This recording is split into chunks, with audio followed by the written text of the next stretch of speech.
అనుకునే విషయమే. ఇప్పుడు పర్యటనని ఎలా చూస్తారు? ఇప్పుడు చాలా అంశాలు ముందున్నాయి కాబట్టి. సాహిబ్ గారు ప్లీజ్ రెస్పాండ్. సార్ నేనా విల్సన్ గారా సార్? సాహిబ్ గారు మీరే మాట్లాడండి. సార్ ఇప్పుడు డిబేట్ లో ఉన్నటువంటి విల్సన్ గారికి, అదేవిధంగా అడుసుమల్లి శ్రీనివాసరావు గారికి, తమరికి, ఏబిఎన్ వీక్షకులందరికీ కూడా నా నమస్కారాలండి. ముఖ్యమంత్రి గారు అధికారికంగా ఢిల్లీ వెళ్తాం ఇది 30వ సారి. ముఖ్యమంత్రి గారు ఎప్పుడు వెళ్ళినా కానీ అక్కడ ఉన్నటువంటి కేంద్రంలో పెద్దలను ఎందుకు కలిశారో కూడా ఎవరికి చెప్పరు. పైపెచ్చు ప్రతిపక్షాల వాళ్ళు ఇక్కడ అడిగితే మీకేం పని అని చాలా సార్లు వాళ్ళ నాయకులు, వాళ్ళ మంత్రులు క్వశ్చన్ చేసినటువంటి సందర్భాలు సహజంగా. ప్రజాస్వామ్యంలో ఒక ముఖ్యమంత్రి గారు ఢిల్లీ పర్యటనకి వెళ్ళారంటే మరి రాష్ట్ర ప్రయోజనాల కోసం వెళ్ళారా, లేకపోతే రాష్ట్రానికి ఇంకేమన్నా రావాల్సిన అంశాల కోసం వెళ్ళారా, లేకపోతే సహజంగానే ఈయన గతంలో చెప్పారు కదా ప్రత్యేక హోదా అనే అంశం, దానికోసం వెళ్ళారా అని చెప్పి అడుగుతూ ఉంటారు. లేదా పోలవరం గురించి దానికోసం వెళ్ళారని. కానీ ముఖ్యమంత్రి గారు ఇక్కడికి వచ్చిన తర్వాత వాళ్ళ చేత ఎదురుజాడు చేపిస్తూ ఉంటారు. సరే, ఇప్పుడు ముఖ్యమంత్రి గారు ఢిల్లీ ఎందుకు వెళ్తున్నారనేది కీలకమైనటువంటి విషయం ఏంటంటే, మరి ఇక్కడ 3 రాజ్యసభ సీట్లు ఖాళీ అవుతున్నాయి. ఫిబ్రవరి మనకి నోటిఫికేషన్ రాబోతుంది. దీంట్లో ప్రధానంగా ఏంటంటే ఇక్కడ ఉన్నటువంటి వైవి సుబ్బారెడ్డి తన బాబాయిని, అదేవిధంగా గొల్ల బాబురావు గారిని, అరణ్య శ్రీనివాసులను వాళ్ళ ముగ్గురికి మేము రాజ్యసభ ఇస్తామని చెప్పి ప్రకటించడం కూడా జరిగింది. కానీ వీళ్ళ ముగ్గురులో వాళ్ళ బాబాయ్ వైవి సుబ్బారెడ్డి గారికి ఏమో కన్ఫర్మ్ చేసి ఈ యొక్క బాధ్యతలు నీకు అప్పచెబుతున్నాను, వీళ్ళందరం చూసుకోవాల్సిన బాధ్యతని ఇది, ఎమ్మెల్యేలను జాగ్రత్తగా కట్టడి చేయండి, మన దగ్గర నుంచి వెళ్ళిపోయిన ఎమ్మెల్యేలను కూడా తీసుకొచ్చి ఓటు వేయించుకునే బాధ్యత నీదేనని చెప్పి తనకు అప్పచెప్పి వెళ్ళాడు. ఇక్కడ వ్యవహారాలు నువ్వు చక్కబెట్టుకో, ఢిల్లీ వెళ్ళి ఢిల్లీలో వ్యవహారాలు నేను చక్కపెట్టి వస్తానని చెప్పి ఢిల్లీ బయలుదేరి వెళ్ళి ఢిల్లీలో మరి రేపు అమిత్ షా గారిని కలుగుతున్నారని చెప్పి వార్తలు వస్తూ ఉన్నాయి. అక్కడ కీలకంగా వాళ్ళ యొక్క కలిసేది ఏంటంటే, ఈ ఎలక్షన్స్ లో మీరు కోరిన అభ్యర్థికి మేము టికెట్ కేటాయిస్తాము, రాజ్యసభ సీట్ ఇస్తాము, రేపు జరగబోయేటువంటి సార్వత్రిక ఎన్నికలలో మీ యొక్క సహాయ సహకారాలు, మీ యొక్క ఆశీస్సులు నాకు కావాలి, లేకపోతే నా పని కష్టమే, జీవితాంతం నేను జైల్లో ఉండాల్సి వచ్చింది, కాబట్టి మీరు ఏం అడిగితే అది నేను ఇస్తానని చెప్పడానికి ఢిల్లీ వెళ్ళారు. సరే, ఈయన ఢిల్లీ వెళ్ళినా కూడా ఇక్కడ జరుగుతున్నటువంటి పరిణామాలు చూస్తూ ఉంటే తెలుగుదేశం పార్టీలో ఉన్నటువంటి ఎవరైతే కొంతమంది ఎమ్మెల్యేలు వాళ్ళకు వెళ్ళారో, 4 ఎమ్మెల్యేలు, వాళ్ళనేమో దాచిపెట్టుకుని కాపాడుకుంటా వస్తున్నారండి. మరి వాళ్ళ దగ్గర నుంచి వచ్చినటువంటి 4 ఎమ్మెల్యేలకేమో మరి లెటర్లు పంపించారు, మిమ్మల్ని మేము బర్తరఫ్ చేసేస్తున్నాము, దీనికి సరైన కారణాలు చెప్పండి, మీ యొక్క సభ్యత్వాన్ని రద్దు చేస్తున్నామని. దీనితో పాటు గంటా శ్రీనివాసరావు గారు మనందరికీ తెలిసినటువంటి విషయమే, విశాఖ ఉక్కు ఆంధ్రలో హక్కు అనే ఉద్యమంలో ఆయన రాజీనామా చేశారు. 3 సంవత్సరాల నుంచి ఆపేసి ఇప్పుడు నీకు రాజీనామాని ఆమోదిస్తున్నామంటే ఆయన మరి హైకోర్టుకి వెళ్ళి న్యాయ సలహా కోసం వెళ్ళటం జరిగింది. అంటే ఈ పరిణామాలన్నీ చూసుకుంటే వాస్తవాలు మాట్లాడుకోవాలి.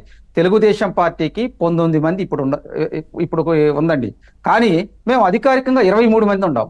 మా వెళ్ళిపోయిన 4 ఎమ్మెల్యేల మీద సీత కన్ను చూపిస్తూ ఒక ప్రేమ చూపిస్తున్నారు, వాళ్ళనేమో వలకపోసుకుంటున్నారు. ఎందుకంటే వీళ్ళ ఓట్లు రేపు కీలకం కాబట్టి. వాస్తవంగా మేము ఎందుకంటామంటే, మాకు 23 ఉండగానే అర్హత లేదు, కానీ మేము పోటీ చేస్తే ఇప్పుడు వైకాపాలో 50 మంది ఎమ్మెల్యేలు అసమ్మతితో ఉన్నారనే మాట వాస్తవం అండి. వాళ్ళందరూ కూడా 50 మంది మాకు సానుకూలంగా ఓటేస్తారు, రాజ్యసభ మేము కూడా ఒకటి గెలవటానికి ఛాన్స్ ఉంది. ఎట్లా చెబుతున్నారంటే, గతంలో కూడా 3 ఎమ్మెల్సీలు, ఒకటి చూడండి, 2 గ్రాడ్యుయేట్ ఎమ్మెల్సీలు, ఒక అసెంబ్లీకి సంబంధించినటువంటి ఎన్నుకునేటువంటి విషయాల్లో కూడా మేము అనూహ్యంగా గెలిచాం. మీ అందరికీ తెలిసినటువంటి విషయమే. ఇప్పుడు పొలంలో ఉన్నటువంటి రైతుకు పంటకు తెగులు వస్తే ఎప్పుడు ఎలా కాపాడుకోవాలో తెలిసిద్దండి, అంతేగాని కూలి పని చేసేవాడికి తెలియదు. అలాగే రాజకీయ నాయకుడికి కూడా ఎప్పుడు ఎవరిని ఎలా చేసుకోవాలో చంద్రబాబు నాయుడు గారికి తెలిసినటువంటి అంశం. కాబట్టే మేము రాజ్యసభ పోటీకి వెళ్తున్నాము. దీంతో ప్రధానంగా చూడండి, ఏదైతే గతంలో ఆ 3 ఎమ్మెల్సీలు కలిసినప్పుడు ఏ విధంగా వీళ్ళు తలపొట్టుకుంటున్నారో దానికన్నా రెట్టింపైంది. ఇప్పుడు వైవి సుబ్బారెడ్డి అనే వ్యక్తి క్యాంప్ రాజకీయాలు చేస్తూ ఉన్నాడు. నిన్నగాక మొన్న ఆళ్ల రామకృష్ణారెడ్డి అనేటువంటి వ్యక్తి రాజీనామా చేసేసి ముఖ్యమంత్రి గారి మీద కొన్ని మాటలు మాట్లాడుతూ, ముఖ్యమంత్రి గారు యొక్క విధానపరమైనటువంటి అంశాల వల్ల మంగళగిరికి ఏమీ చేయలేదు, మంగళగిరికి ఇస్తానన్నటువంటి నిధులు పైసా కూడా ఇవ్వలేదు, కాబట్టి నేను అసంతృప్తితో బయటికి వెళ్ళిపోతున్నాను, నేను రాజకీయాలు చేయనని ఫస్ట్ అన్నాడు. తర్వాత ఎప్పుడైతే కాంగ్రెస్ పార్టీలోకి షర్మిల గారు వచ్చారో నేను కాంగ్రెస్ పార్టీలోకి వెళ్తున్నాను అన్నాడు. ఇప్పుడు ఆయన ఓటు కీలకం. వైవి సుబ్బారెడ్డి గారిని అడుగుతున్నారంట. వైవి సుబ్బారెడ్డి గారిని సజ్జల రామకృష్ణారెడ్డి వెళ్ళి, ఏమండి మరి షర్మిల గారు చెబితే ఈయన ఆళ్ల రామకృష్ణారెడ్డి గారు ఓటేస్తారు, కొంచెం అది మీరు ఏదో విధంగా చేయమంటే ఎస్ నేను వెళ్ళి షర్మిలమ్మ గారిని నేను అడిగితే ఆమె కాదని చెప్పటం, ఇవన్నీ కూడా బయటకు వస్తున్నటువంటి అంశాలు. దీంతో పాటు ప్రధానంగా ఇప్పుడు ఏంటి ఎవరైతే కేంద్ర పెద్దల్ని కలవబోతున్న విషయంలో గతంలో అంటే కేసుల గురించి వెళ్ళేవారు, ఇప్పుడు ఎన్నికలు ఉన్న నేపథ్యంలో ఇక ఎన్నికల్లో సహకరించమని కోరేందుకే వెళ్తున్నారన్న ఏంటి ఎట్లా అర్థం చేసుకుంటున్నారనేది? అంటే వాస్తవంగా ప్రజలు అనుకుంటున్న విధానం నేను చెబుతున్నా అండి. ప్రజలు ఏమనుకుంటున్నారంటే ఏదో కప్పం గిప్పం కట్టాల్సినటువంటి ఉండయి అవన్నీ క్లియర్ చేసేసుకొని రేపు జరిగేటువంటి సార్వత్రిక ఎన్నికల్లో వాళ్ళ యొక్క అండదండలు కావాలి. నాకు సంబంధించినటువంటి ఏదైతే మాకు అనుగుణంగా ఉండేటువంటి అధికార యంత్రాంగాన్ని వేయండి.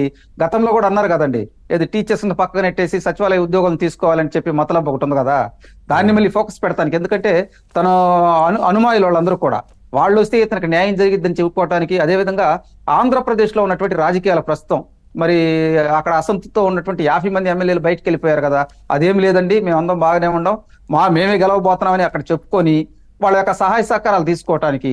రెండో అంశం ప్రధానంగా ఏంటంటే, నేను జీవితాంతం మీరు ఏం చేస్తే అది చేస్తాను, ఈ ఎన్నికల్లో నన్ను గెలిపిండి 2024లో ప్రధానమైనటువంటి అంశం. ఎందుకంటే కీలకమైనటువంటి ఎన్నికలు. అందుకనే తను ఢిల్లీ వెళ్ళారు. అన్ఎక్స్పెక్టెడ్ గా ఇది ప్రోగ్రామ్ అండి, ఢిల్లీ ప్రోగ్రామ్. అక్కడికి వెళ్ళి వీళ్ళు అంటాం అమిత్ షా గారిని కలుస్తారంటున్నారు. అమిత్ షా గారినే కాదండి, ఢిల్లీలో ఉండే ఇంకొంతమంది పెద్దలను కలుస్తారు, ఢిల్లీలో ఉన్నటువంటి కొంతమంది అధికారులను కలుస్తారు. ఈ వ్యూహరచన చేస్తున్న మొత్తం ధనుంజయ రెడ్డి గారు ఆయనకి పొలిటికల్ అడ్వైజర్. ఇప్పుడు ఆయన ఏది చెబితే అదే చేస్తున్నాడండి. ఎవరిని లోనకి రమ్మంటే వాళ్ళని లోనకి రాణిస్తున్నారు. నిన్నగాక మొన్న ముఖ్యమంత్రి గారు ఎప్పుడు కూడా సభలు సమావేశాలు నిర్వహించేటప్పుడు సాయంకాలం పెడతారంట, మామూలుగా అందరికి తెలిసినటువంటి విషయమే. ఈ మధ్య కాలంలో మార్నింగ్ సెషన్స్ పెడుతున్నారు, మళ్ళీ భోజనం అయిపోయిన తర్వాత కూడా కూర్చొని మాట్లాడుకుంటున్నారు. వ్యూహాలు ఏ విధంగా మనం ఎదురుగా గెలవలేము, గెలిచేటట్టు ఒక వ్యూహరచన చేయాలని చెప్పి ఈ ఎక్కడైతే పొలిటికల్ కార్యక్రమాలు పెట్టాలి, ఢిల్లీ వెళ్ళి ఎవరెవరిని పెట్టాలి. ఢిల్లీ వెళ్ళటానికి కూడా ఇక్కడ నుంచి ఒక 3 రిటైర్డ్ అధికారులు నియమించారంటండి ఢిల్లీలో. మీరు ఇక్కడ మీడియా కోఆర్డినేషన్ చూసి అతను ఢిల్లీలో ఉంటాడు.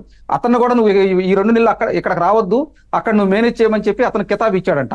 ఇవన్నీ సెటరేట్ చేసుకోవటానికి మనం ఈ మధ్యకాలంలో కూడా చూసాం, ఒక ఏదైతే డైమండ్ వాచ్ విషయం, ఈ విషయం కూడా మాట్లాడుకోవాలి. ఎందుకంటే అతను మెడకు చుట్టుకోబోతుంది ఈ విషయం కూడా.